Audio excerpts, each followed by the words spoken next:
Nomery toko faraky amby roapolo.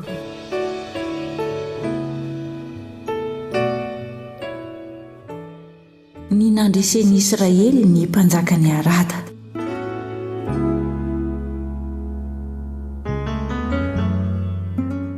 Ary raha ren'ilay Kananita mpanjakany Arada izay nonina teo amin'ny tany atsimo fa efa mandeha amin'ny lalana makany Atarima ny Israely dia niady taminy izy ka nentiny ho babo ny sasany tamin'ny Israely. Dia nivoady tamin'i Jehovah ny Israely ka nanao hoe, raha tolotrao eo an-tananay tokoa ity firenena ity dia ataonay lavenina avokoa ny tanànany. Ary Jehovah niaino ny feon'ny Israely ka dia natolony azy ny Kananita, ary dia nataon'ny Israely lavenina izy sy ny tanànany. Koa ny anaran'izany tany izany dia natao hoe Horma.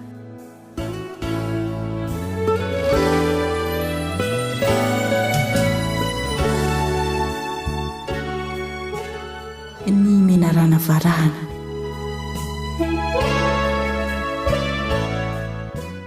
Ary niala tany tendrombohitra Hora izy ka nahazo ny lalana makany amin'ny ranomasina mena hanodidina ny tany Edoma. Dia kivy ny fanahin'ny olona noho ny lalana. Ary ny teny nanome tsiny an'Andriamanitra sy Mosesy ny olona ka nanao hoe, nahoana nentinao niakatra avy tany Egipta izahay ho faty etỳ an'efitra fa tsy misy mofo na rano aty. Ary mahamona aminaina ny fanahinay itony mofomofo foany tony. Ary Jehovah dia nampandeha ny menarana ny afo teny amin'ny olona ka nanaikitra ny olona ireny dia nahafatesana be ny olona Israely. Dia nakeo Mosesy ny olona ka nanao hoe, efa nanoto izahay fa efa niteny nanome tsiny an'i Jehovah sy anao. Hifony amin'i Jehovah izahay mba hanesora ny menarana aminay. Dia nifona ho an'ny olona Mosesy. Ary ho Jehovah taminy, manaova menarana afo ka antony amin'ny hazo lava, ary izay rehetra voakaikitra dia ho velona raha mijery izany. Dia nanao menarana varahana Mosesy ka nanatona azy tamin'ny hazo lava.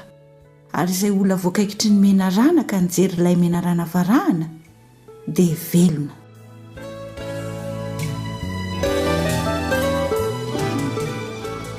Ny nandehanan'i Israely nanodidina ny tany Edoma sy Moaba, ary ny nandreseny any Sihona sy Oga. Ary ny zanak'Israely nifindra ka nitoby tao Obota. Ary noho niala tao Obota izy dia nitoby tao Ia-Abarima tany amin'ny efitra izay nifanolotra tamin'ny Moaba tandrify ny fiposahan'ny masoandro. Ary noho niala tao izy dia nitoby tao amin'ny lohasan-drika Zareda. Ary noho niala tao izy dia nitoby tao andafin'ny Arnona izay any anefitra sady avy amin'ny faritanin'ny Amorita. Fa Arnona no faritanin'ny Moabita eo anelanelan'ny Moabita sy ny Amorita. Koa izany no ilazana eo amin'ny boky ny adin'i Jehovah hoe, Vaheba Ansofa sy ny lohasan-drika Arnona. Ary ny tany kisolosolo amin'ny lohasan-drika izay mandroso mankeo amin'ny tany Niara ka mipaka amin'ny faritanin'ny Moaba. Ary niala tao izy ankany Bera. Dia ilay lavaka fantsakana ny lazan'i Jehovah amin'ny Mosesy hoe, angony ny olona fa omeko rano izy. Dia nihira izao firana izao ny Israely, miboeboary lavaka fatsakana, ataovinareo ankira izy. Lavaka fatsakana izay noadin'ireo mpanao lalàna sy nolavahan'ireo manakaja amin'ny firenena. Tamin'ny tehiny dia nitehina fanapahana. Ary noho niala tany anefitra izy dia nakao Matana. Ary noho niala tao Matana izy dia nakao Nahaliela. Ary noho niala tao Nahaliela izy dia nakao Bamota.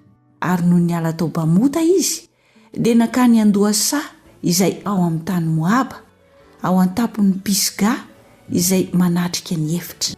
Ary ny Israely naniraka olona ho any amin'ny Sihona mpanjakany Amorita hanao hoe, aoka andeha hamaky ny taninao izahay, fa tsy any ho amin'ny sa na ho amin'ny tany mboaloboka izahay.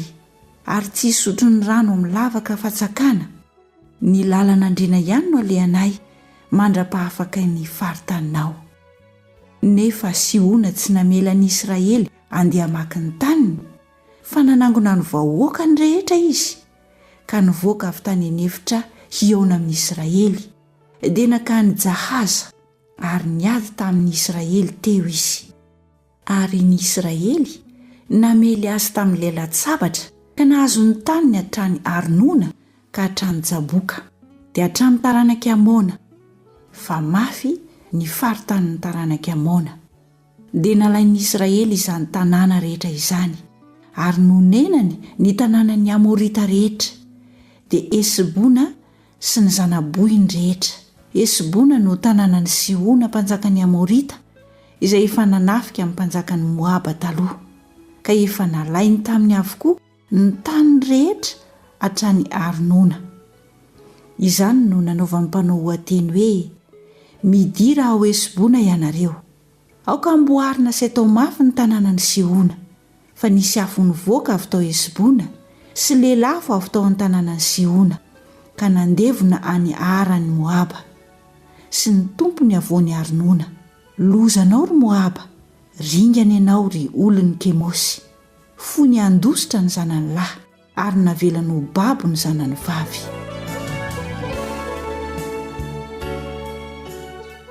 Ho an'ny Sihona mpanjakan'ny Amorita.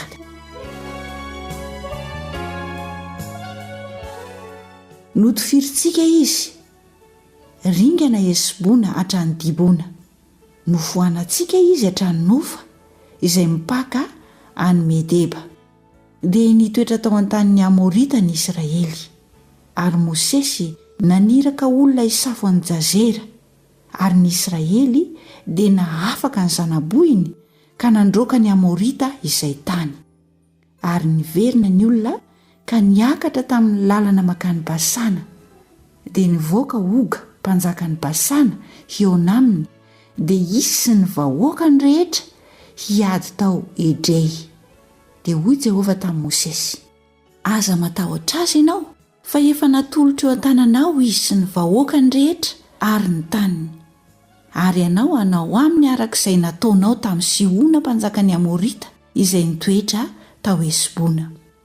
Dia namely azy sy ny zanany lahy ary ny vahoakany rehetra izy, ka tsy nasiany niangana na dia iray akory aza, dia nahazo ny taniny izy.